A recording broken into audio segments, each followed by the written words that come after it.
Hola, ¿qué tal? ¿Cómo están? Muy buenas tardes a todos. Les damos la más cordial bienvenida en punto de las 5:30, 2 minutitos y vamos a empezar. Quiero agradecer a nombre de la ANADE, la Asociación Nacional de Abogados de Empresas, sección Querétaro. Quiero agradecer igualmente a TINTAX, International Trade and Legal Advisors, a través de su socio Marco Reyes, quien él es analista de aquí en nuestra sección de Querétaro y quien él amablemente nos propuso poder llevar a cabo este interesante tema. Quisiera comentar muy brevemente de lo que es ANADE, para efecto de que los que no nos conozcan pues nos puedan conocer. ANADE es un colegio de abogados que tiene 50 años de fundación en la Ciudad de México y que a lo largo de estos 50 años hemos crecido en más de 9 secciones desde la Ciudad de México, Querétaro, Nuevo León, Yucatán, Chihuahua, San Luis Potosí, Jalisco y algunas otras. Nosotros nos especializamos en agrupar o integrar a abogados internos y externos de empresas. Y a lo largo de estos años, pues se han generado pues una serie de comités de trabajo de especialización, desde los tradicionales, corporativo, laboral, fiscal. Sin embargo, pues también pues, a las especialidades legales que las empresas requieren, incluidas comercio exterior, como es el tema que hoy nos van a comentar, competencia económica, ambiental y bueno, una serie de otras cuestiones. Entonces, pues a nombre de ANADE, sección Querétaro, quiero darles la más cordial bienvenida a esta plática denominada Puntos Clave para una defensa en materia de comercio exterior, agradeciendo principalmente a Marco Reyes, quien forma parte de nuestra sección, Ana Patricia Flores, María Fernanda López y nuestro invitado especial, Jesús Sánchez. Pues sin más preámbulo, estimado Marco, pues te dejo los micrófonos para que pues, nos puedas dar pie a esta gran y a esta interesante charla. Muchas gracias y bienvenidos todos. No, al contrario, Mario, muchas gracias por tus palabras. Un gusto, como siempre. Pues muy buenas tardes a todos. Vamos a platicar, como bien dice Mario, el webinar del día de hoy, puntos claves para una defensa en materia de comercio exterior exitosa. Y bueno, pues básicamente quiero presentarles, nos acompaña un invitado especial, Jesús Sánchez. Él es egresado de la Universidad Autónoma de Querétaro, es maestro en Derecho Penal y tiene diversos diplomados en materia administrativa, electoral y constitucional. Actualmente él es asesor jurídico de la Procuraduría Fiscal del Estado de Querétaro. Y bueno, durante el paso de los años ha laborado, desempeñado diversos cargos en el sector público, federal, estatal y municipal. Fue parte de la Procuraduría Federal del Consumidor, Delegación Querétaro, Procuraduría General de la República, Gobierno del Municipio de Querétaro, Secretario de Seguridad Ciudadana, Secretaría de Seguridad Ciudadana, Administración Desconcentrada Jurídica de Querétaro. Y bueno, y obviamente, y de forma adicional, pues ha estado activamente al ejercicio de su profesión en el ámbito privado, además de ser catedrático en diferentes instituciones educativas del Estado. También nos va a acompañar Ana Patricia Flores, que por ahí ya la ven en cámara. Ella actualmente es gerente senior de la práctica de legal aduanero en TINTAX. Y bueno, durante más de 15 años formó parte del área jurídica en diversas agencias aduanales del gremio de la Asociación de Agencias Aduanales de Guadalajara. Y llegó a ser uno de los asesores jurídicos del presidente de dicha asociación, destacando siempre por su área de expertise, que es los PAMAS, ¿no? Procedimiento administrativo en materia aduanera. De igual forma, ella laboró en Andersen Tax and Legal México como gerente senior de la práctica de legal y fiscal y comercio exterior. Y bueno, ella ha estado involucrada profundamente en temas de consultoría en materia legal y fiscal aduanera, asesoría y atención a revisiones iniciadas por parte de la autoridad, defensa de créditos fiscales y inconstitucionalidad de leyes. Y bueno, y sobre todo, ha estado muy metida en lo que es la innovación de procesos y conceptos que permitan alcanzar una continuidad de los negocios. Ahorita vamos a platicar en base a novedades, estar en la vanguardia para estos medios de defensa. También por ahí nos acompaña María Fernanda López, que también entiendo la tienen que estar viendo en cámara. Ella actualmente también labora en TINTAX. Ella es consultor senior de la práctica de legal aduanero. Y bueno, ella laboró en el SAT, fue jefa de departamento de diversas áreas, particularmente en la Administración Desconcentrada de Recaudación de México 2, así como la Administración Desconcentrada de Querétaro 1. Y bueno, fue responsable de juicios de nulidad, amparo, recursos de revocación, pagos de parcialidades, solicitudes de condonación, ofrecimientos de garantía. cobro de créditos fiscales, entre otros. Y su servidor, Marco Reyes, actualmente soy director general de Tintax. Como ustedes saben, es una firma especializada perdón, en servicios fiscales y legales en materia aduanera y de comercio exterior. Y alguna vez laboré en PwC, PricewaterhouseCoopers, por casi 20 años, en donde fui socio de la práctica de comercio exterior. Y posteriormente trabajé en Andersen México, siendo socio encargado de México y Latinoamérica para 14 países. Pero bueno, pues vamos a dar inicio con este webinar y un poquito de dónde estamos parados, ¿no? Desde el 2019, la Administración General de Auditoría de Comercio Exterior, Silvia Saucedo, pues en una conferencia que organizó el Instituto Mexicano de Ejecutivos en Comercio Exterior, pues ella señaló que las auditorías iban a centrar en las empresas CIMEX, ¿no? Sobre todo en anexo 24, anexo 31, que es el crédito fiscal, el cual le otorgan a las empresas para no pagar ese IVA. A final de cuentas, pues es un crédito fiscal que se tiene que ir cancelando si tú no retornas las mercancías al extranjero, les tienes a un régimen aduanero, te lo podrán ir cobrando, ¿no? Y también dijo que se iban a enfocar en regímenes aduaneros en lo general, origen y temas de valoración aduanera, porque desafortunadamente caemos en temas de subvaluación. La idea que se dio a conocer esto ya hace un par de años, pues era fortalecer los mecanismos de revisión para tener mayor precisión en el análisis de esta fiscalización, ya que pues obviamente el gobierno ha detectado defraudación por parte de importadores y de contrabandistas, ¿no? Y bueno, de igual forma señaló en aquel entonces que se iba a endurecer la seguridad para evitar el uso de preferencias arancelarias, porque la verdad México goza de muchos beneficios de mercancías que dicen venir de algún tratado de libre comercio, cuando realmente no cumplen con reglas de origen, y caemos en el abuso en ocasiones de la emisión y del uso de estos certificados. Entonces, bueno, iba a haber mayor revisión o mayor chequeo en este tema. Y bueno, la idea que se ha planteado siempre pues es básicamente que los temas de automatización permitan a la autoridad hacer revisiones en tiempo real y hacerlas en el mismo despacho, ¿no? Con todos los mecanismos que ya tiene para ello, ¿no? Ahora bien, ¿qué pasó el año pasado? En el año 2020, pues, aún con todo y COVID, el SAT logró captar ingresos adicionales por más de 496,000 millones de pesos, que fueron los niveles más altos de recaudación en comparación con el Producto Interno Bruto. Y bueno, para la primera mitad del 2021, perdón, es que aquí me está tapando, del 2021, pues obtuvo más de 1,800 millones de pesos de lo presupuestado, ¿no? Entonces, ¿qué nos dice Raquel Buenrostro? Que Raquel Buenrostro, pues a final de cuentas es la titular del SAT. Dice, ¿sabes qué? Hay un padrón de más de 12,000 y tantos grandes contribuyentes, llevamos apenas 650, entonces todavía tenemos carnita por qué revisar o qué atender, ¿no? Entonces, pues ella claramente ve que hay más de 150,000 millones pendientes por recaudar, entonces por eso ha fortalecido la inspección fiscal en aduanas y comercio exterior.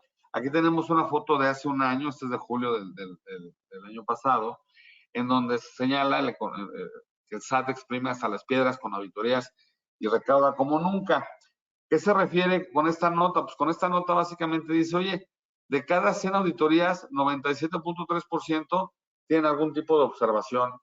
Entonces, a final de cuentas, pues podemos decir que de cada 100, pues 97.3 van a ser con algún tema de multas o alguna observación, que a final de cuentas o trataremos de pelearla, o tendremos que pagarla, o tendremos que llegar ahí a algún acuerdo para pagar una media que creamos que es lo justo, ¿no? Pero bueno, ahorita platicaremos un poquito más de eso. Pero a final de cuentas, todo esto que ha llevado Hacienda no es porque ahora audite más empresas, sino porque es más efectiva, es más precisa, ¿no? ¿Por qué? Porque cuenta con elementos, herramientas tecnológicas para ello. No sé si ustedes saben, pero en la página de Hacienda ustedes pueden encontrar el informe tributario y de gestión, que por lo general lo publica cada trimestre. El año pasado lo publicó semestral y después trimestre 3 y 4. Y al final de cuentas es lo que dice Hacienda. A ver, en el tercer trimestre del 2020, dice, yo recupero 153.8 pesos por cada un peso invertido en fiscalización. Entonces, imagínense qué negociazo. Invierto un peso y recupero 153. pues es una tasa altísima de retorno de la inversión, ¿no? ¿Cómo se ha movido la evolución de las auditorías en nuestro país? Pues bueno, en los años 80, pues toda la evolución, todas las auditorías eran más de totalidad, ¿no? Ustedes recordarán o alguna vez alguien les platicará que llegaba Hacienda, se metían con ustedes 2, 3, 4 meses, iban diario y estaban revisando papeles, papeles, papeles, papeles. Eran auditorías más documentales, eran más de aduanales y no fiscales, ¿no? En los años 90, pues ya empieza a cambiar un poquito la forma de revisar de la autoridad porque ya hay un no pago de impuestos derivado del Telecan.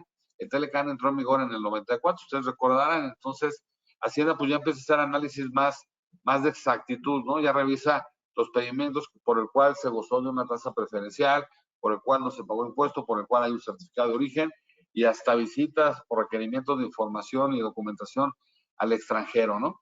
Entonces ya se vuelve una revisión más aduanal fiscal. ¿Y qué sucede para el año 2000? Pues para el año 2000, pues ya empieza la autoridad a hacer análisis de riesgos segmentados por industria. De repente en la farmacéutica, de repente en la automotriz, luego en la electrónica, y nos pasó ver con varios clientes que de repente ya Hacienda, pues ya no regresó, sí, porque ya le andaba pegando a otro sector, ¿no? Pero ya para el 2010 y tantos, vamos a llamarle 18, nada más para poner un marco de referencia, pues ya Hacienda hace análisis integrales de riesgo, ¿no? Recordemos que el comercio exterior es una fuente de información y esta fuente de información pues trae IVA, trae montos o cantidades que son el tope para mi deducción, por eso es importante el pedimento que en caso de una modificación de precios se rectifique porque yo solo puedo deducir lo que se declara en pedimento. Hacienda ya tiene el data stage, que es la información de mis operaciones bajo mi RFC, tiene CFDIs emitidos, CFDIs recibidos, tiene la contabilidad electrónica, declaraciones mensuales, anuales, tiene el expediente electrónico de comercio exterior, entonces ya empieza a hacer cruces más dirigidos, ¿no? Entonces ya con esto te puede llegar a pegar en temas de retenciones de IVA, como les comentaba, de deducciones, y bueno, a final de cuentas ya es un tema un poco más amplio la revisión y ya no nada más es vamos a revisar el pedimento, ¿no?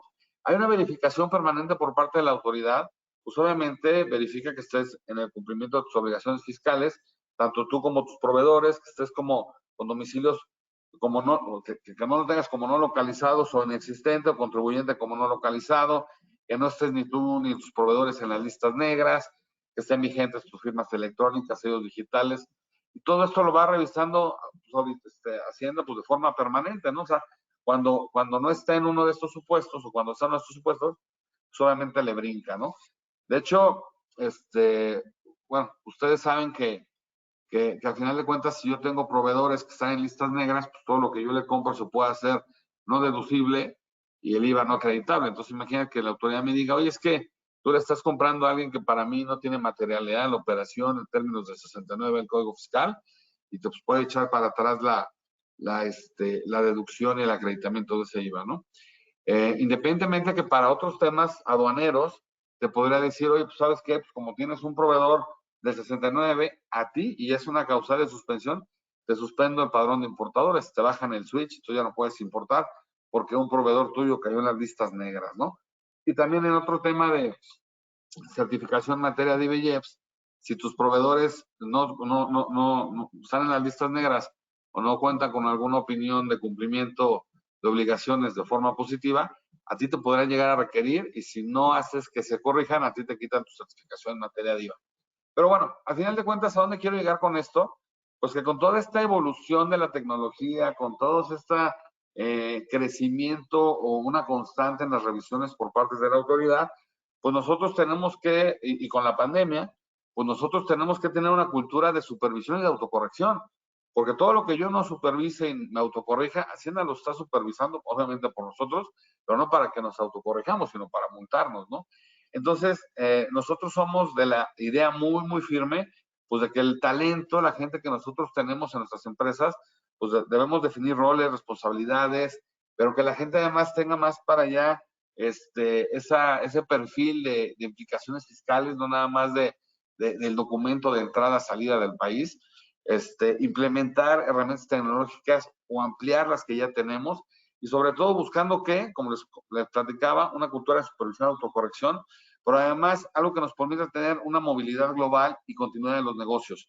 Ya la gente de hoy en día, obviamente no todos, pero sí de roles muy claves en materia aduanera, deben de tener acceso a la BUSEM, a la FIER, al buzón tributario, a herramientas tecnológicas para que puedan generar reportes desde cualquier lugar, en cualquier momento. Que si el home office, que si el COVID, SARS-2 y lo que quieran, digo, no, la variable está delta, no sé qué, y que ya viene otra. Entonces, al final de cuentas, tenemos que adaptarnos, pero con las herramientas tecnológicas para ello, ¿no? Al final de cuentas, Hacienda las tiene y en base a eso está auditando, ¿no? Bueno, ¿qué sucede ahora para el 2021, este año? Pues la rentabilidad bajó un poquito. Hace rato les platicaba que para el tercer trimestre del año pasado era de 158 pesos. Ahorita, en el primer trimestre de este año, está recuperando 126.5 pesos por cada peso de fiscalización, que es un mundo. En temas de auditorías, 96.9, que hace rato era 97.3, es lo mismo. De las auditorías tienen alguna observación, pues para mí son todas 97. Y bueno, y a final de cuentas, se realizaron en el primer trimestre 4.815 actos de fiscalización. Entonces, realmente Hacienda se está moviendo, moviendo, moviendo. Y obviamente no queremos espantar a nadie, simplemente está Hacienda y está haciendo su chamba, ¿no? Entonces, ¿cómo nosotros podemos ir previendo este tipo de cuestiones? Anita, si nos platicas poquito de la Agencia Nacional de Aduanas, por favor. Sí, claro, claro, Marco, gracias. Yo creo que aquí es importante resaltar el tema, digo, porque todo el mundo tenemos temor de qué viene a hacer ahora la Agencia Nacional de Aduanas de México, a diferencia de este órgano administrativo desconcentrado que ya conocemos. Al final, creo que antes de entrar a este tema es importante entender que la Administración Desconcentrada de Comercio Exterior ha venido auditando las aduanas como tal, tienen la facultad de practicar un reconocimiento aduanero, de girar una verificación en transporte, y lo que viene a hacer esta agencia aduanal, esta Agencia Nacional de Aduanas, lo que viene a hacer es tener este carácter de autoridad que va a tener el carácter para poder determinar contribuciones, que va a tener esa capacidad para recaudar. Si bien es cierto, todavía no conocemos el reglamento de cómo nos dice qué van a ser estas reglas del juego, muy bien sabido es que esta agencia nacional va a tener estas funciones de aduana combinadas con lo que conocemos de la Administración Desconcentrada de Comercio Exterior, que es buscar que estemos determinando bien nuestras contribuciones, buscar que estemos declarando bien nuestros pedimentos y a su vez, sobre todo, y eso es algo que han señalado muchísimo, es buscar el contrabando, la piratería, y que tenemos que tener mucho cuidado con esto. Si bien, pues bueno, también es cierto que va a tener una coordinación porque seguirá trabajando a la par de la administración desconcentrada. La desconcentrada de Auditoría de Comercio Exterior no desaparece, o por lo menos hasta la fecha no ha desaparecido. Entonces es importante entender que seguirá coordinando, que seguirá teniendo o solicitando información, porque al final, aun cuando la Agencia Nacional no dependerá del SAT, tendrá toda la capacidad de pedirle la información de cada uno de los importadores, pedirle información para saber si vas al corriente de tus obligaciones fiscales, si estás al corriente de todos tus créditos, etcétera, etcétera. A mí me han preguntado más de un par de ocasiones si realmente se va a fortalecer las auditorías. Pues realmente ya este órgano desconcentrado pues se va a enfocar más, ¿no? O sea, realmente va a ser más estratégico y obviamente pues la idea es que lleve a cabo mejor su función, ¿no? Aquí hay un tema importante que es el tema de la ilusión fiscal. ¿Qué es la ilusión fiscal? La ilusión fiscal es cuando yo utilizo disposiciones que existen en la ley, pero al final de cuentas las utilizo con la finalidad de tener un beneficio o un no pago de impuestos, ¿no? Un ejemplo, en temas de comercio exterior, puedo utilizar pedimentos virtuales de ida y luego pedimentos virtuales de vuelta y así 3 veces. Y al final de cuentas, pues no está prohibido, pero al final de cuentas la razón de negocios quizá no es muy clara y tú le estás dando vueltas a un escenario, y eso lo vimos mucho ahí por ahí del 2005, 2006, cuando muchas empresas Pitex de aquel entonces se convirtieron en maquiladoras porque la maquiladora tenía un beneficio o beneficios fiscales muy grandes. Entonces muchas empresas creaban otras empresas para venderle todo el activo al extranjero para que la nueva empresa ya fuera una maquiladora, ¿no? Entonces ya teníamos maquiladoras literales de tequilas, de aguacates, o sea, al final de cuentas, algo que no es algo puro, ¿no? No es algo que no sea así, y al final de cuentas es una ilusión fiscal, ¿no? utilizo la legislación disponible para yo tener un beneficio, que eso no pago de impuestos, ¿no? Y bueno, casi vale la pena decir que, bueno, tanto estará cuidada esta parte de elusión fiscal, que tan es así que los asesores tenemos la obligación ya hasta de declararlo al fisco cuando estemos haciendo una elusión. Porque, y hay que tener mucho cuidado, porque el fisco pretende señalar que esa elusión lo llevará a él a una defraudación. Entonces, ha obligado que hasta los asesores, y eso ha sido reciente, los asesores declaremos cuando estemos haciendo una elusión fiscal. Y aquí, Ana, algo muy importante es que a veces las empresas no saben que están en una práctica de elusión fiscal, porque para ellos es una operación que alguien les dijo que era así, y así la hacen diario, ¿no? Entonces, al final de cuentas, diario tienen un tema, ¿no? Digo, a mí me ha tocado ver lo que quieras, ¿no? O sea, empresas que operan porque alguna vez alguien mal los informó o mal lo entendieron, y es el pan de cada día. Y cuando tú preguntas a las empresas por qué lo haces así, dice, porque así me enseñaron y así lo hago. Realmente no hay un dolo, no hay una mala fe, pero al final de cuentas hay un beneficio y para ellos es de lo más normal, ¿no? Pero bueno, no sé aquí si nos quieres platicar tantito, María Fernanda.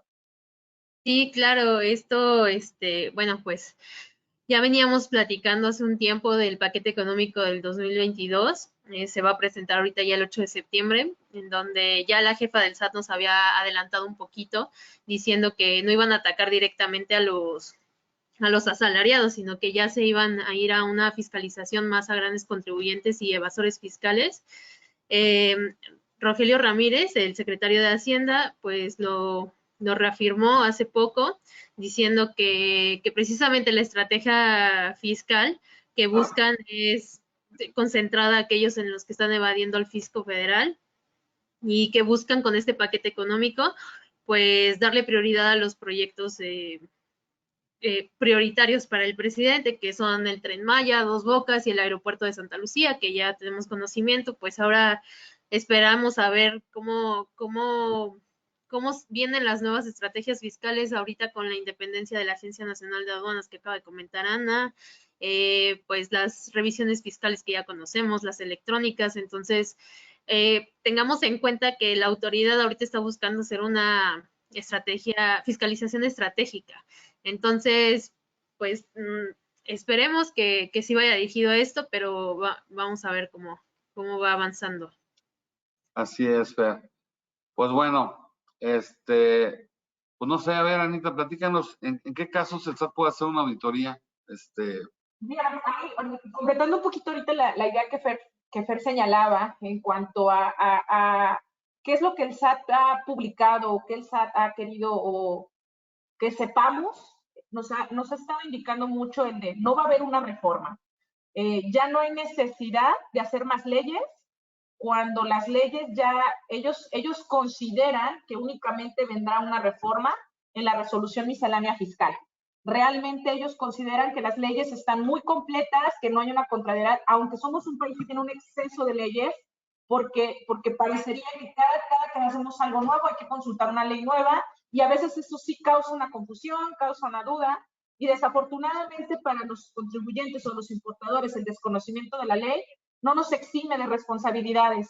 Entonces, esta parte es importante porque el SAT ha anunciado de yo no voy a mover las leyes, no voy a mover mi paquete fiscal, sin embargo, solamente haré algunas reformas en lo que sería la resolución miscelánea, y ahí presentaré cómo voy a llegar a esta parte que es importante, las auditorías.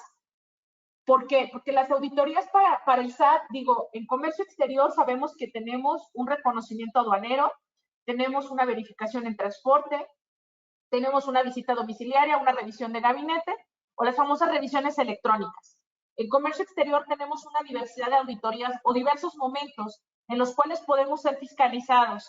Y desafortunadamente el creer que, por ejemplo, en un reconocimiento aduanero, yo como importador voy, contesto mi acta de hechos y omisiones sin consultar a un asesor, sin preguntarle al asesor de comercio exterior si estoy contestando correctamente, a veces provoca que no ofrezcamos las pruebas correctas, que perdamos la oportunidad de demostrarle a la autoridad que se está equivocando, porque eso es un hecho. La autoridad, el SAT podrá hacer una diversidad de auditorías, pero todavía, desafortunadamente, cada autoridad interpreta la ley a su criterio y a su experiencia. No están unificados estos criterios. Entonces es importante entender que en comercio exterior tenemos diversos momentos y el SAT va a empezar estas auditorías desde el momento en el que yo le estoy transmitiendo un pedimento. ¿Por qué? Porque es mi declaración y se presume que es correcta. Sin embargo, desde ese momento que yo hago una transmisión de información de comercio exterior, como es mi pedimento, yo estoy dándole pie a la autoridad que me empiece a fiscalizar. Es correcto. Ahora, ¿qué habíamos platicado hace ratito? Que realmente comercio exterior es una fuente de información y Hacienda revisa en base a inconsistencias o movimientos inusuales, ¿no? Entonces, pues bueno, por lo general empieza, recordemos que desde el 2014 está facultada para hacer revisiones electrónicas, empieza a revisar la documentación que obra en su poder y bueno, de ahí pues ya sale que solicita a través de una revisión de gabinete de documentos adicionales, ¿no? Entonces, digo, a manera de ejemplo, para la autoridad es muy fácil. Tengo la contabilidad electrónica, sé qué tienes en inventarios, volteo a ver mi anexo 31, cuando tienes pendiente por exportar, y puedo empezar a hacer cruces muy interesantes, ¿no? Puedo hacer cruces de cuánto deduje, pero cuánto declaré en pedimento, o cuánto facturé tasa cero, y cuánto tengo un respaldo de un pedimento, llámale virtual o llámale de exportación. Entonces, para la autoridad, son cosas desde muy complejas hasta muy fáciles. Ahorita hasta pareciera que son volantes de la esquina, ¿no? Ya tenemos un chorro de empresas que las están multando por Incoterms, ¿no? Porque el Incoterm dice una cosa y no está el flete, o sí está el flete, y al final de cuentas ya no se trata de ver si eran 10 o 12 pesos, ese está o no está. Entonces la autoridad literal lo mapea en sus sistemas y te manda a la Secretaría de Finanzas para que te hagas esas auditorías, y son multas de 2,000 pesitos, pero ya por 600, 800 o 1,000 pedimentos, ¿no? Entonces, bueno, al final de cuentas, como bien comentaba Ana, tenemos diferentes momentos en comercio exterior, ¿no? Desde lo que es el despacho de las mercancías hasta lo que es una revisión en las instalaciones de la empresa, ¿no? Y obviamente, ustedes saben que facultades de comprobación, pues 5 años por parte de la autoridad, pero pues para la autoridad se pueden ir hasta 10 cuando no tengan la contabilidad, y los pedimentos son parte de la contabilidad. Entonces ya nos ha tocado ver que dice, oye, pues como no tiene los pedimentos, pues no tiene la contabilidad, pues yo me voy hasta 10 años, ¿no? Y recordemos que en temas de activo fijo, pues pues te puede estar revisando hoy un activo fijo que tiene 70, 80 años, pero la autoridad no va a saber si tiene 70, 80 años. La autoridad está revisando hoy y te va a pedir hoy la legal estancia de este tipo de activos, ¿no? Y al final de cuentas es lo primero que hace, porque para ellos es lo más fácil, ¿no? Dame el documento que ampare estos bienes, estas máquinas, ¿no? Pero bueno, ya le estamos platicando aquí tantito. ¿Mande? No, sí. Ah, perdón, no sé, Fer, si Jesús va a participar en qué parte me dice ahorita. Sí, claro, no, yo quiero participar, si me permiten, enseguida. Quiero rescatar un punto que me parece básico y fundamental. Me parece que es el tema central que deberíamos, todos los que estamos inmersos en el comercio exterior o en las cuestiones de carácter fiscal, deberíamos tomar más en cuenta. Marco lo dijo hace un rato y le pegó al clavo. La supervisión, la revisión antes de que la autoridad realice una actividad es muy importante. ¿Qué tan importante? De todo el trabajo que realiza la autoridad, cerca del 90% de las responsabilidades, de las multas, las determinaciones de impuestos, tienen su fundamento en situaciones que pudieron preverse, en actividades que pudieron realizar las empresas previo a que les realizaran una auditoría o previo a la presentación de las mercancías en aduana, por ejemplo. En la práctica, los que nos hemos dedicado a esto desde el punto de vista de la administración pública, nos hemos encontrado con que muchas de las conductas que llevaron a la autoridad a multar o a determinar contribuciones, bien se pudieran haberse evitado por los contribuyentes. Y les pongo un ejemplo. En alguna ocasión, una contribuyente, una agente aduanal, presentó una mercancía que consistía en granos. Los iba a introducir al país, venían, me parece, de Filipinas, y presentó, entre otra documentación, un certificado fitosanitario que había vencido. Esto le generó una multa enorme, fabulosa. No solamente eso, le aseguraron la mercancía y quedó embargada de forma precautoria. Este ejemplo, ¿por qué me parece indicativo?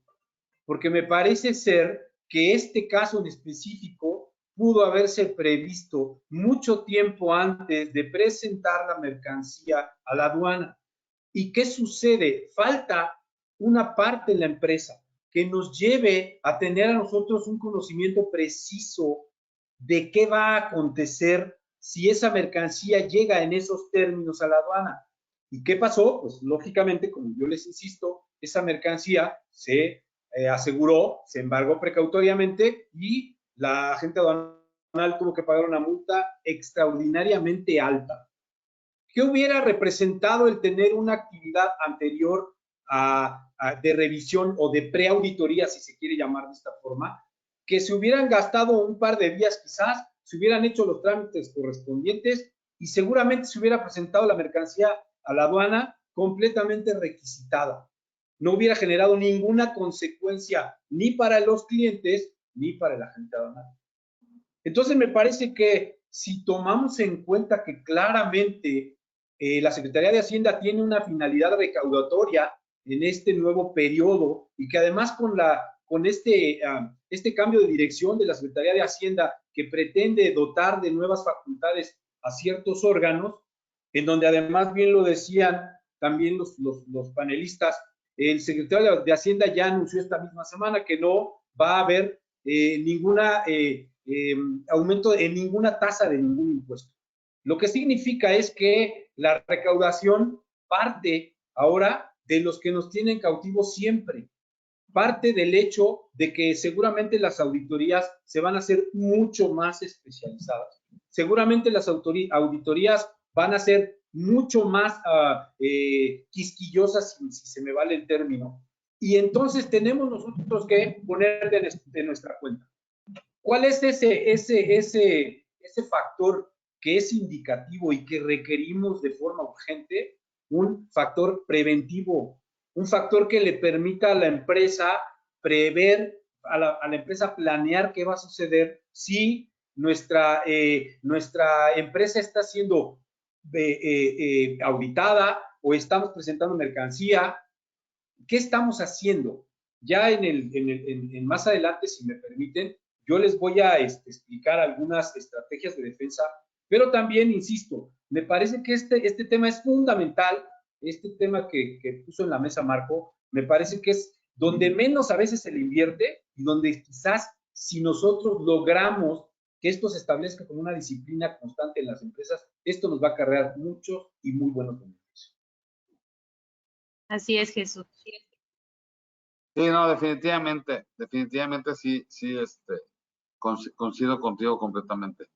Pero bueno, ¿aquí algo más de esta lámina o seguimos? Sí. Muy bien. Ahora, uno de los puntos clave para que un medio de defensa sea exitoso, pues obviamente es conocer las obligaciones de la autoridad en un acto de fiscalización, ¿no? Porque desafortunadamente tenemos una autoridad que se extralimita. Ahí es importante, Marco, entender o comprender que vamos a encontrar agravios de forma, agravios de fondo, que nos ayudarán, ¿no? Al final, siempre, y digo, lo más interesante es buscar un agravio de fondo que nos ayude a demostrarle a la autoridad que este acto de fiscalización está llevado de forma incorrecta. Sin embargo, hay actos de forma que es importante, digo, considerarlos, porque las autoridades única y exclusivamente tienen que hacer lo que la ley dispone.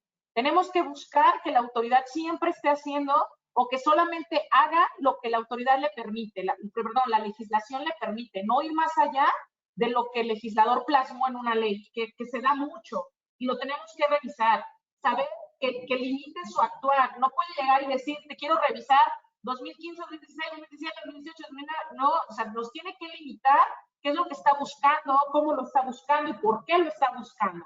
O sea, tenemos que saberlo y conocerlo. ¿Por qué? Porque la autoridad está obligada a fundamentar y motivar su actuar. ¿Y qué quiere decir esto? que la autoridad está obligada a darnos el artículo preciso que le dan las facultades y explicarnos el por qué considera que somos acreedores a esta revisión. Entonces, todo acto debe de estar debidamente fundado, debidamente motivado y debe de permitirnos que como contribuyentes podamos estar muy bien asesorados y con todo el conocimiento para poder defendernos. Ese es un punto clave para cualquier medio de defensa. Saber si la autoridad practicó correctamente lo que debe hacer. No sé si aquí, Jesús, quieras complementar algo. Sí, aquí, si me permiten, sí, me parece que efectivamente hay hay que tomar en cuenta dos factores importantes en una defensa fiscal. Y como bien lo dices, es las facultades de la autoridad y los vicios de fondo que pudiera tener el acto que estaba llevando a cabo esta autoridad. Como bien lo dice Ana Patricia, la autoridad fiscal, como todas las autoridades de México, no pueden actuar si no tienen detrás un marco legal que sustente o que les autorice llevar a cabo esa actividad. Por ejemplo, en algún momento las autoridades fiscales estaban tomando como ya una actividad permanente el tomar fotografías cuando ingresaban a realizar una visita domiciliaria.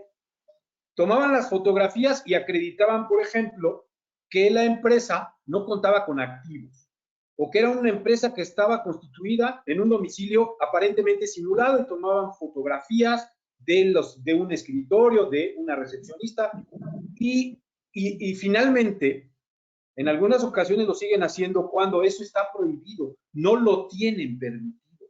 Eso es un acto nulo de pleno derecho. ¿Cuándo sí se permite ese tipo de actividades? Cuando el auditor ingresa y pide permiso y le es otorgado expresamente por la persona que habita ese domicilio. Si no sucede eso de esa forma, ese acto es nulo de pleno derecho. Es decir, la autoridad, como bien lo dice Ana Patricia, sigue cometiendo excesos en su actuación. Esto no es otra cosa más que un desconocimiento permanente de lo que tienen que hacer las autoridades y se explica de una manera muy sencilla. En el Servicio de Administración Tributaria hay un gran movimiento de personal. Muchas de las personas que llegan a laborar es gente que no tiene la experiencia para llevar a cabo las actividades. Entonces realizan alguna inspección, alguna notificación y no tienen conocimiento de hasta dónde pueden llegar a invadir la esfera jurídica de las personas. Lo importante en todo esto, como bien lo dice Ana Patricia, es ubicar esos vicios y de ahí combatirlos. La autoridad fiscal en la actualidad pierde cerca del 80% de los juicios por vicios de fondo.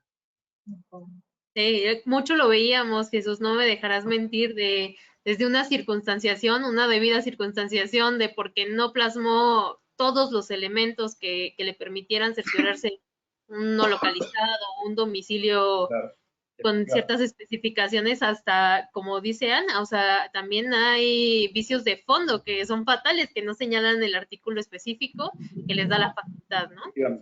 Entonces sí hay que conocer este tipo de elementos para poder defendernos. Claro. Mira, a final de cuentas, digo, y a mí me lo han dicho más de 10 veces los mismos auditores, tanto de Hacienda. Digo, no sé si se está escuchando que está lloviendo, está cayendo el cielo por acá. Escuchamos. Más de 10 veces lo he escuchado que me dicen, Marco, tenemos que llegar a un presupuesto.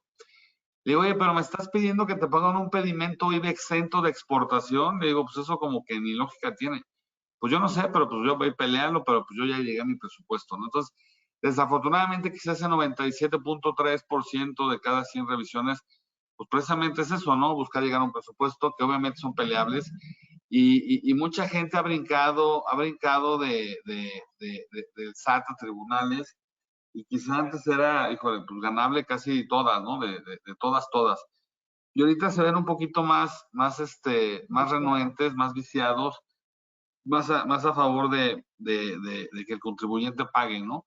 Pero al final de cuentas, como bien lo decía ahorita Jesús, Ana Patricia y Fernanda, pues los juicios siguen ganando por lo menos en un 80% más o menos. O sea, realmente tenemos mucha forma de dónde ganar, ¿no? O sea, al final de cuentas, me ha tocado empresas que dicen, pues, ¿sabes qué? Mejor prefiero llegar y pagar y evitar un juicio. Pues sí, pero pues entonces ya estarías, ya hay un consentimiento, ya te vuelves cliente de Hacienda o de finanzas. Digo, al final de cuentas no digo que vayamos a pelear todo ni los centavos, hay siempre que poner en la balanza qué es lo que más nos conviene como empresa, pero al final de cuentas lo que queremos expresar un poquito es no tengamos miedo, ¿no? O sea, de repente nos dicen, oye, si voy a, no sé, solicitar una confirmación de criterio o si me voy a ir a un juicio, me van a quitar una cosa, me van a quitar la otra, no funciona así, afortunadamente, ¿no? Pero bueno, vamos un poquito a puntualizar en la importancia de los medios de defensa, ¿no? Pues bueno, aquí considerando todo lo que hemos dicho, pues bueno, el tema de derechos de los contribuyentes, Anita, ¿dónde está parado? ¿Cómo está respetado hoy en día? Sí, mira, yo creo que ahorita será importante en todo lo que hemos estado comentando en esta tarde. Es importante, como bien lo comentas, partir de que la autoridad no toma represalias. La autoridad no tiene por qué tomar una represalia si yo me voy a un medio de defensa. Es importante entender que ese es un derecho que yo tengo. Es importante entender que al final la legislación está escrita, pero no por el hecho de que esté escrita se cumple. Entonces, yo tengo que exigir que se cumpla a mi favor como contribuyente porque tengo el derecho. Y las autoridades no toman ninguna represalia por ello. Las autoridades, digo, hemos tenido una diversidad de clientes que son repetitivos sus juicios y no por ello es que tengan una opinión negativa o que la autoridad diga, te voy a girar una auditoría porque me lo impugnaste. No, realmente es un derecho que sí tenemos y como bien dijo Marco, pues si vale la pena y creo que estoy en mi derecho, hay que ir a solicitarlo. ¿Por qué es importante un medio de defensa? También es importante porque no tengo por qué ir consintiendo y sobre todo me voy a ir un poquito al tema de las declaraciones de cuando yo voy a pedir una devolución. Cuando yo voy y pido una devolución y la autoridad me la niega y yo no interpongo un medio de defensa, lo único que estoy provocando es que la autoridad diga, pues tú ya consentiste, ya pasó tu tiempo y me quedo con tu dinero. Entonces, es importante saber que en esos casos no voy, y bueno, y también revisar cómo me determinó la autoridad, porque también hay ocasiones en que la autoridad determina de una forma, por ejemplo, hemos tenido escritos de hechos y omisiones de aduana, donde el importador en su momento no llegó a ofrecer pruebas y dice, yo ya lo tengo como consentido, yo ya lo tengo como que tú en su momento no presentaste ninguna prueba y para mí ya perdiste tu oportunidad. Y hay importadores que considerarían que es correcto y ya no hacen nada, dicen, pues sí consentí. En este caso me puedo ir a un medio de defensa porque yo todavía puedo alegarlo en otra instancia y no es la autoridad la que me lo tiene que quitar. Entonces, es importante, ¿por qué? Porque las leyes sí tienen mis derechos, sin embargo, no se van a hacer valer nada más porque estén escritos. Hay veces que hay que hacerlos valer a través de un medio de defensa. Fer, no sé, tú, Jesús, si nos quieran complementar esta idea. Sí, adelante. Claro. Yo creo que en México, finalmente estamos en México. Nos hace falta mucha cultura de legalidad. En México hay que hacer valer los derechos y a veces hay que gritar para hacer valer los derechos. Entonces, la autoridad sigue, más en materia de comercio exterior, la autoridad sigue cometiendo actos arbitrarios, sigue cometiendo ilegalidades. Te comento qué actitud tiene, por ejemplo, ante una devolución. Ante una devolución hay criterios sostenidos dentro de algunas instituciones en los que no se autorizan ya por ley, digamos por ley interna, devoluciones. Y entonces, si las personas no se defienden ante la declaración de negativa de la autoridad, lo único que hacen, como tú bien dices, es consentir una irregularidad que viene de la propia autoridad. Entonces, creo que esta cultura de falta de legalidad tenemos que irla rompiendo poco a poco. Si bien la autoridad está realizando trabajo interno para aumentar su padrón de contribuyentes y de impuestos, lo que nosotros nos queda desde el punto de vista legal es combatir de una buena lid este tipo de prácticas que tampoco abonan a una cultura de contribución voluntaria.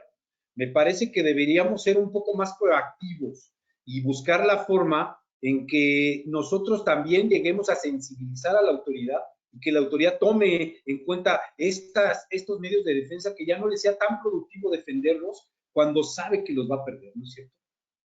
Claro. Y ahora, algo también que hemos visto, Jesús, en diferentes instancias, es que ya la autoridad resuelve más rápido. Ya no es como que, bueno, me voy a ir a pelear y esa defensa me va a llevar 2 años y medio, 3 años, ¿no? Ya ahorita podemos hablar, digo, ahorita por tema de pandemia, pero aún así, pues, digo, siguen siendo tiempos un poco mejores que hace 10, 15 años, que era una calamidad. A veces decías, es que ¿para qué me voy si me va a llevar más de 3 años, ¿no? Entonces, bueno, por esa parte, creo que lo que queremos que la gente se lleve es, oye, a ver, ¿vale la pena pelearme? Si hay arbitrariedades por parte de la autoridad, las que quieras.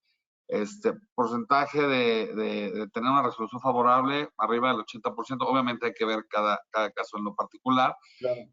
pero no tengamos miedo. Digo, me ha tocado ver en devoluciones muy grandes, millonarias de IVA, que me dice la autoridad, pues no te lo regreso, pues porque no encuentro al que se lo pagaste. Pues sí, pero pues yo como que yo qué, ¿no? Entonces, ese tipo de forma de pensar, de forma de cómo aterrizar las ideas por parte de la autoridad, pues literal, pues no nos puede llevar, como dirían hace muchos años, que ya no lo dicen los chavos de hoy, pero nos llevaban entre las patas, ¿no? Entonces, realmente no tengamos un miedo. Perdón, es que está lloviendo fuertísimo, está pegando la ventana.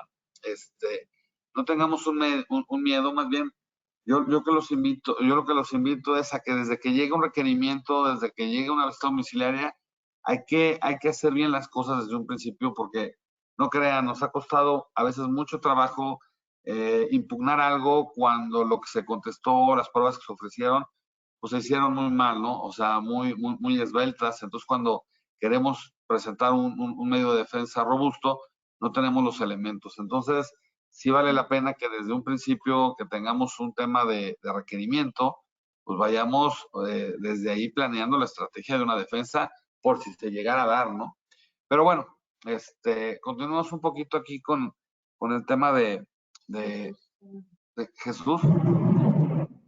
Los medios de defensa. Bueno, tenemos en materia de comercio exterior, como en materia de materia fiscal propiamente dicha, tenemos 3 tipos de recursos o 3 tipos de instancias a las cuales acudir para solucionar una controversia relacionada con el derecho fiscal. El primero es un recurso de revocación. Este es un procedimiento que se lleva directamente ante la autoridad y que el contribuyente hace partícipe a la autoridad de cierta irregularidad que detectó en la actuación y que la autoridad, analizando esta actividad que desplegó con el contribuyente, va a resolver si darle la razón o negársela. Hay que entender que este recurso de revocación es optativo para los contribuyentes. Es decir, no es que la ley nos obligue, inclusive hasta la ley nos da la posibilidad de no agotarlo.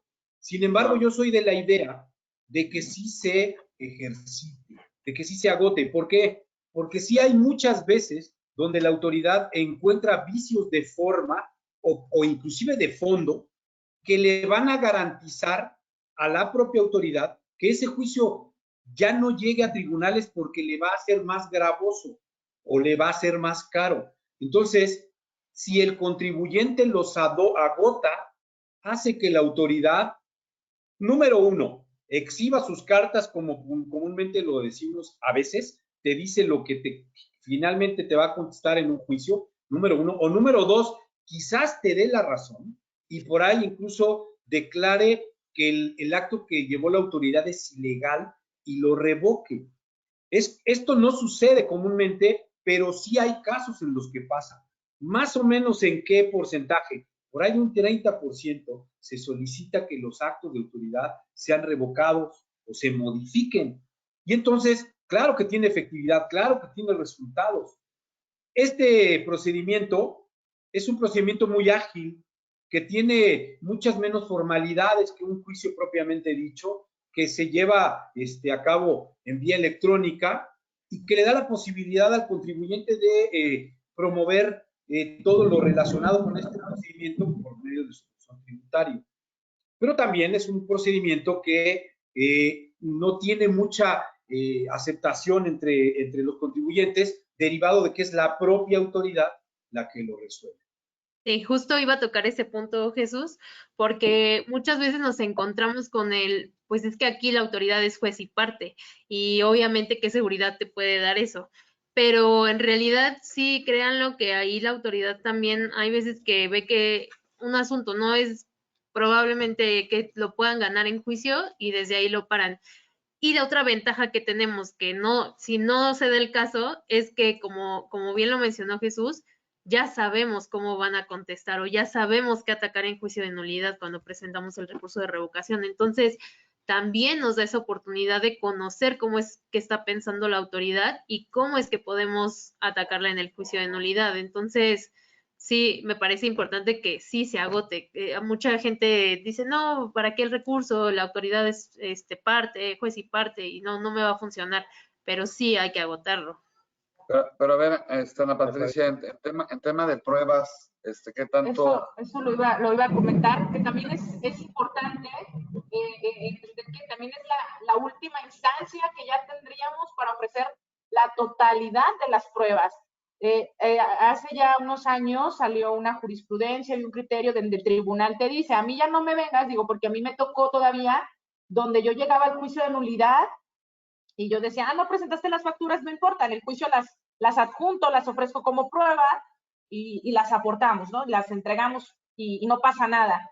Después salió un criterio donde dijo el tribunal, no, o sea, lo que no ofrezcas en una instancia administrativa, a mí ya no me lo podrás ofrecer, yo nada más voy a valorar las pruebas que tú hayas aportado en esa instancia. Entonces, el recurso de revocación nos favorecerá, porque si yo no contesté para mi escrito de hechos y omisiones, el recurso de revocación me dará ese momento para que yo ofrezca estas pruebas.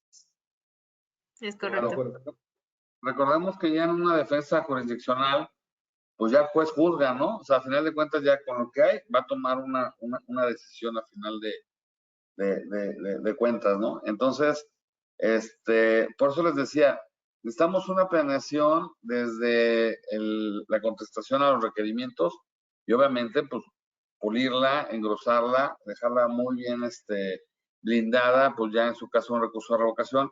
Y como bien dice Jesús, hay mucha gente que dice, no, lo saltamos para allá, no más rápido. Mejor vamos viendo cómo sí para tener más elementos en un juicio de nulidad o en un juicio de amparo, para poder garantizar un poquito más el porcentaje de éxito, ¿no? Correcto. Jesús, algo... Así es, bueno, no, perdón, adelante. No, justo. La siguiente instancia a la que podemos acudir en solicitud de defensa fiscal es el juicio contencioso administrativo. Es una instancia donde ya, como bien lo anotan, el que resuelve es un juez, es un especialista en el área administrativa, fiscal, de comercio exterior, dependiendo de la materia que se va a atender. Es un especialista el que va a atender las diferencias que surjan entre la autoridad y entre el gobernado o el contribuyente. Tiene varias ventajas acudir al juicio de nulidad, más bien tiene todas las ventajas, porque aquí ya no es la potestad de la autoridad la que resuelve, sino un tercero, que primero tiene todo el conocimiento de la materia y segundo, no tiene interés prácticamente en el asunto. Me refiero al magistrado instructor que resolverá finalmente este procedimiento contencioso administrativo. Es importante entender que la autoridad tiene una facultad más acotada de actuación en el contencioso administrativo porque tiene que ir cumpliendo ciertos plazos procesales y tiene que cumplir ciertas formalidades legales. Por ejemplo, en material probatorio, la autoridad casi siempre a petición del contribuyente o de la parte actora en este caso, tiene que allegar el expediente administrativo del acto de autoridad y de sus antecedentes. Para empezar, en este punto específico, a la autoridad no le es sencillo llegarse de todas las documentales que requiere. Y en muchas ocasiones, los expedientes administrativos llegan al contencioso administrativo incompletos, con material incorrecto, lo que puede hacer que si el abogado hace un correcto análisis del expediente, pudiera encontrar elementos que le permitan llegar a tener una defensa exitosa en el juicio. No solamente eso, además de eso, existen ciertos criterios que posibilitan una defensa adecuada, porque las salas que analizan los asuntos también toman mucho en cuenta los precedentes en favor de los contribuyentes. Es decir, en suma, estamos poniendo a consideración de una autoridad que tiene una jurisdicción que va a dictar una norma específicamente al caso, en donde, lejos de tener un interés, lo que busca es que se aplique la ley. Nos conviene, por supuesto, es importante establecer una estrategia de defensa, como bien lo dice Marco, por supuesto también. Y de ahí, los que nos dedicamos al ámbito fiscal, tenemos que establecer una serie de medidas que vayan logrando que esta estrategia se concrete. Porque ahora, tratar de engañar a los magistrados ya no da resultado. Llegamos a ver demandas donde decían que, por ejemplo, la firma de la autoridad estaba ilegible o estaba puesta con facsímil. Cuando la autoridad contestaba la demanda y hacía sus argumentos, acreditaba lo contrario, y los magistrados, pues lógicamente, dictaban una sentencia favorable a la autoridad. A lo que voy es, tenemos que poner más de nuestra parte para que esa defensa sea una defensa que permita que esas prácticas donde se trataba de manejar argumentos sin sustento se vayan acabando y hagamos algo un poco más eficaz. Desde luego. Sí. No sé, Anita. No, pues realmente el juicio de nulidad, digo, es un tema interesante. El juicio de nulidad, como bien han comentado, ya es un momento donde ya podemos ofrecer criterios, ya hay interpretaciones, ya hay tesis, ya hay jurisprudencias, que también favorecerán ya para no nada más quedarnos lo que una ley señala, ¿no? Sino ya también conocer criterios de otros tribunales y poder traerlos a la mesa y decir, así se está interpretando, así deberíamos de conocerla, obviamente si nos favorece. Entonces ya el juicio de nulidad es un proceso donde podemos invocar estos criterios y ya tienen un carácter de obligatorio. Es correcto. Y no olvidarnos de las pruebas extras que nos permite el juicio de nulidad, que los peritos y demás, la testimonial, que son cosas que no nos permite el recurso de revocación. Entonces, ahí tenemos un poco más de oportunidad. Definitivamente. Se va robusteciendo el proceso, ¿no? Correcto. Muy bien. Pues bueno, aquí es una pequeña grafiquita con lo que acabamos de explicar básicamente. Y bueno, pues puntos a considerar, pues los más importantes sería... Sí, a mí me gustaría que, para hacer este cierre, y me gustaría partirlo en dos partes, porque como ya se han percatado, traemos desde un punto de vista, al final, Marco y yo siempre hemos estado en la parte de defensa, siempre hemos estado en la parte de empresa, y Jesús y Fernanda traen esta experiencia de autoridad, traen esta experiencia de resolver. Entonces, me gustaría mucho que estos puntos lo dividamos en dos partes para un beneficio de ustedes que nos están escuchando. Y yo podría decir que en los más de 15 años que llevo en el medio litigando la materia fiscal, comercio exterior, pues para mí siempre va a ser el de todo tiene la posibilidad de defenderlo, siempre todo tenemos. Obviamente, siempre vamos a tener la sinceridad de decirte, ¿sabes qué? Si está correcto o sabes que no, porque creo que el cliente también debe de saberlo. Sin embargo, desde mi perspectiva como asesor de empresa, siempre voy a aconsejar el sí tomarlo como un punto, el sí irnos a un medio de defensa, el de no hay represalias. Sí es importante que durante este proceso, que siempre que las autoridades nos inicien una comprobación, estar acompañados por un asesor, porque créanme que un abogado ve la ley diferente a como la ve un contador. El contador podrá hacer una aplicación muy estricta, sin embargo, el abogado tenemos un perfil de poder mezclar una ley o favorecernos a través de una regla o de algún criterio. Y entonces, mi recomendación es siempre, cuando ya me llegue un requerimiento de autoridad, vale más apoyarme del contador y del abogado y no estarme lamentando por una determinación excesiva de la autoridad. Yo creo que ese sería mi punto para cerrar esta parte como abogado de empresa.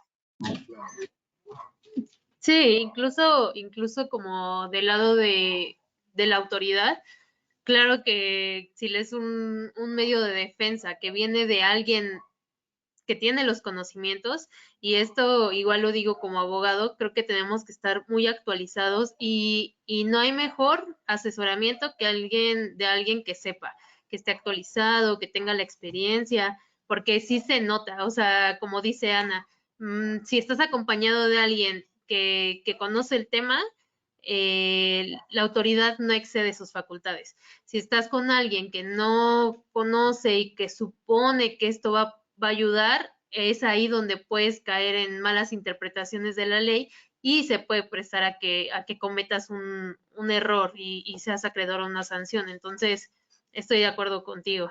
Jesús, no sé. Sí, yo para cerrar, creo que lo más importante es dos puntos que a mí me parecieron fundamentales y que debemos de veras seguir incidiendo en ellos. Lo que dijo Marco, prevenir. Hay muchas maneras de hacerlo. Prevenir antes de que la autoridad actúe. La mejor defensa que puede encontrar un contribuyente es un abogado capaz que le prevenga un problema. Es decir, el abogado no solamente debe estar capacitado para litigar o para impugnar los actos de autoridad, sino que antes de eso, el abogado debe prever qué va a suceder. A los que nos prepararon hace algunos años en la carrera, nos ponían los peores escenarios siempre, y siempre había que encontrar soluciones a los peores escenarios. Tenemos que volver a eso y entender que nuestro cliente, antes de que tenga un problema de cualquier índole jurídica, tiene la posibilidad de prevenirlo, por un lado. Y por otra parte, también me parece muy importante el tema de asesorarse, de acercarse a un profesional, de, como bien lo dijo Ana Patricia, entiendo que los contadores tienen un papel importante, fundamental, pero los abogados tenemos una manera de ver las cosas que bien pueden conducirlos, y sobre todo si conocen del tema, a un éxito en este negocio. Así es, Jesús. Pero bueno, pues a final de cuentas, pues recopilando un poquito, el tema es, todavía tenemos un sistema que sí obedece a la justicia, quizá en una instancia ya quizá hasta de un amparo, Suprema Corte, pero todavía tenemos un sistema que podamos confiar en él, que podemos apoyarnos en él, y obviamente pues no dejar que algún criterio de la autoridad que está extralimitado pues nos perjudique a nosotros como empresa, porque al final de cuentas todo lo que nos pueda perjudicar pues nos puede llegar a detener el flujo del negocio y pues evidentemente pues hasta cerrar el negocio al cual pertenecemos, ¿no? Entonces, pues bueno, esperamos haber transmitido un poquito la idea de esta plática, pero ahora sí ya para cerrar con broche de oro, puntos clave para un medio de defensa exitoso, parte 2. No, pues miren, como aquí lo dice la diapositiva y como ustedes lo tienen, y lo sigo reiterando, hay que conocer cuáles sí son las obligaciones de la autoridad y hasta dónde sí puede a mí revisarme, determinarme y apoyarme en expertos, como lo dijimos, agotar todos mis medios de defensa, en su momento todavía saber que yo puedo corregirme, aun cuando ya me hayan iniciado un proceso de fiscalización, todavía en ese momento me puedo corregir y todavía hasta antes de determinarme me puedo corregir y gozar de un beneficio fiscal. Entonces, nada más hay que saber en cuándo hay que pedirlo. Entonces, considero que es importante el asesoramiento porque nos llevará a que siempre, o buscará, digo, como bien lo decía Jesús, si bien es cierto, lo buscas antes de tu determinación, te ayudará a que puedas prevenir un crédito fiscal. Pero si ya lo tienes, te ayudará a que por lo menos lo pagues en el momento que te genere menos, o que sea menos oneroso. Exactamente. Bueno, Jesús, ¿quieres cerrar con algo? Ya son las Sí, 6:39. claro. Ya Bueno, nos pues pasó. primero agradecerles la invitación. Estoy Al a sus contrario. órdenes. Me parece que esto es un ejercicio de mucha utilidad y lo que nos debe dejar como un conocimiento global es que hay que romper paradigmas. La autoridad no siempre tiene la razón y la autoridad todo lo que determina, no todo lo que determina, corrijo, es legal. Entonces, si nosotros rompemos ese paradigma y nosotros de forma respetuosa y con conocimiento de causa le exponemos a la autoridad en dónde se está equivocando, quizás rompamos este paradigma de la ilegalidad y logremos que la autoridad casi por sí sola logre encauzar su actuación. Es correcto. Muy bien. Correcto. Pues bueno, pues ya 6:39, 6:40, nos pasamos 10 minutitos. No sé, Mario, ¿quieres cerrar la plática? Pues nada, creo que quedó muy claro estos puntos. Esto pues, todos los días lo vivimos, no nada más en comercio exterior, creo que en cualquier otra área del derecho administrativo. Como comentaba, pues nosotros acá en el colegio, pues justamente este es un tema que se aborda de manera continua. La defensa, me conviene defenderme, me conviene negociar, pero creo que nos han dejado muy claro que cuando menos en la materia que ustedes dominan, que es comercio exterior, pues hay muchas posibilidades, porque habrá otras materias donde pues a lo mejor pues una lista negra de la autoridad, pues sí, pero en comercio exterior creo que todavía está ese juego que se puede dar, que precisamente es en busca de la cultura de legalidad, que el propio particular se defienda de los actos arbitrarios de la autoridad.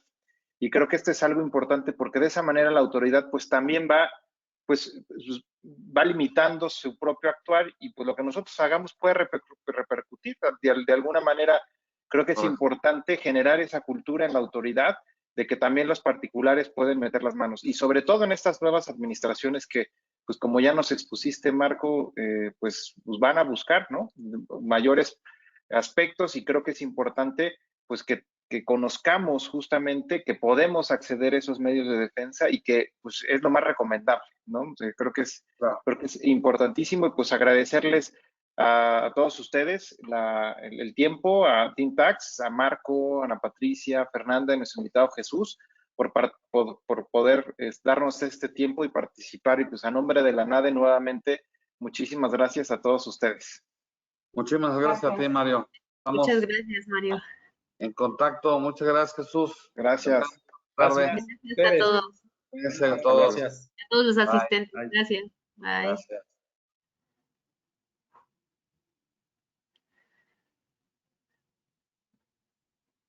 Uy, casi me murió.